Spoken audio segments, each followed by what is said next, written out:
trusty multi-band. It's a 12-band little radio.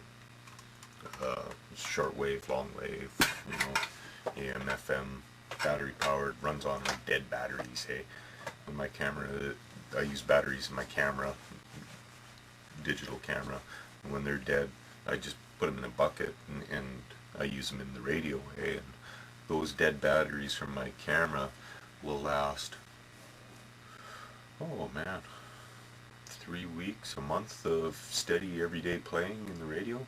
So pretty good radio. Anyways, it's one of those dangerous things for me to do, is sit there and listen to the news in the morning sometimes. So anyways, we're gonna work on this little cardboard 15 mil scale house again. Okay, you can see what I've done so far.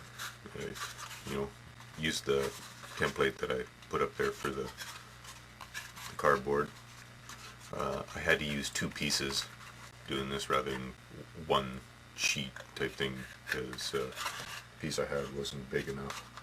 So I think this is the one that I joined on. But we wrapped little tabs around the outside, and then we covered them with these pieces of cereal box type cardboard. Okay, and then these are just little strips of the cereal box put on there.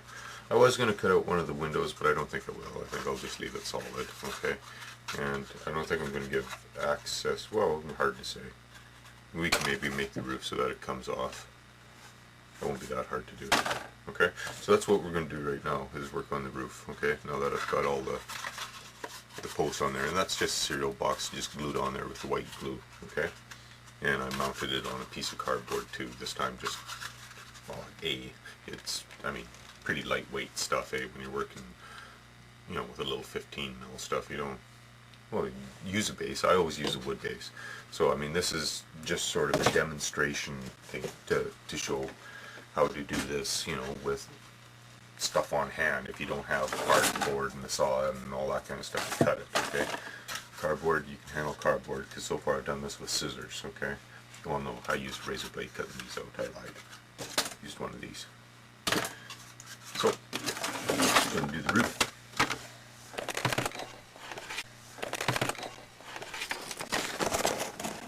The roof up here, roof, if you're down in the States, I think. Not too sure how they... Anyways, I've just using one of the natural folds in one of these boxes, right?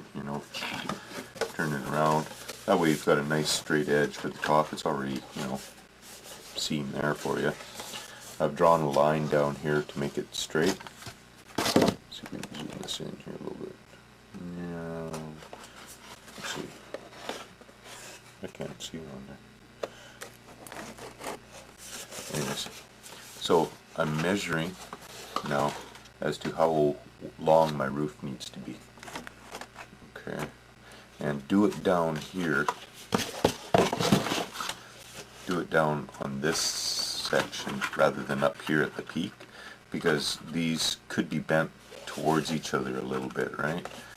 And if they're bent towards each other, your measurement will be off.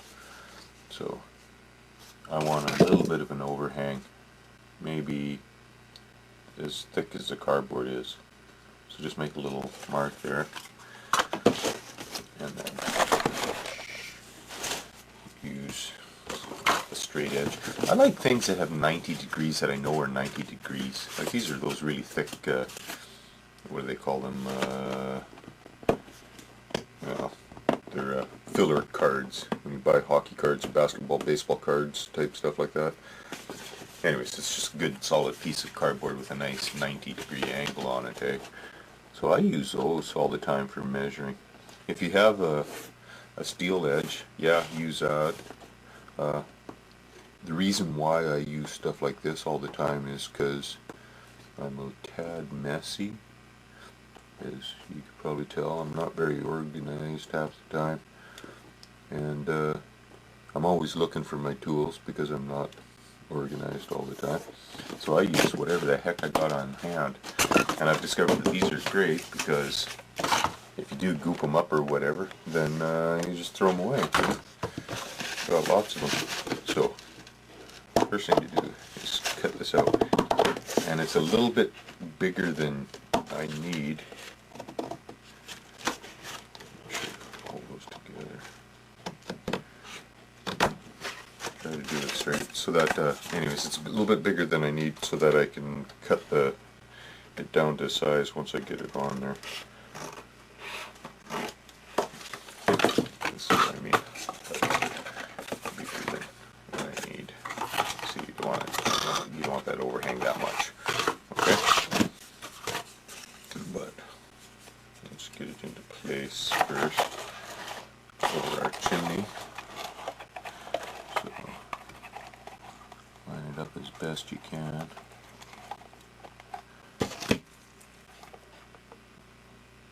Make your little marks where you're going to have to cut it. Measure this way again here so you know how far to cut in, because you don't want to go too far. We're going to shingle this thing anyways. Dang it, hold still. Okay, so basically I just need this little corner out here, you know. Corner. Terrible view on here again. Yeah. Well, at least it's not fading out in the end.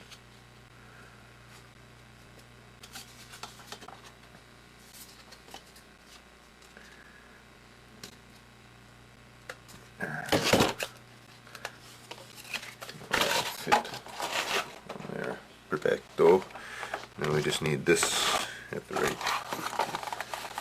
So, on about that much of a note. Well, no, not even. I probably only want it to overhang out this way, maybe, I don't know, 1/8 of an inch, because the rest of it will be shingles. Okay, and we'll do shingles on that.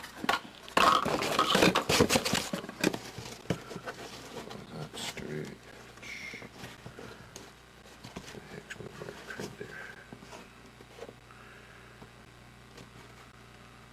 The other nice thing about using something like this is you can use it for measuring yourself. You know, you can just draw lines on it. So that's where the edge of that is.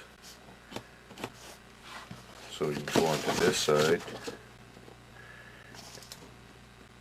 make your little mark right where your mark is, and then when you're holding this on here, you've got something to go for, and you know your line is going to be straight. Okay, so now we'll just cut through both of those, and it'll do the other side for us too.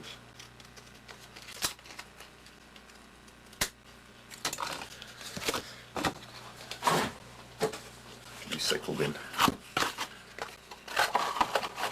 Okay, so there's a great size roof on there. Now, I'm going to shingle this roof rather than, well, either way, this is how I start, okay? So you could use scrub pads and make yourself, you know, a thatched roof, just like this. Okay, so this is that, you know, those green scrubbies, or, you know, multicolored scrubbies for doing your dishes, pots and pans and that. I like the cheap ones because they peel a lot easier.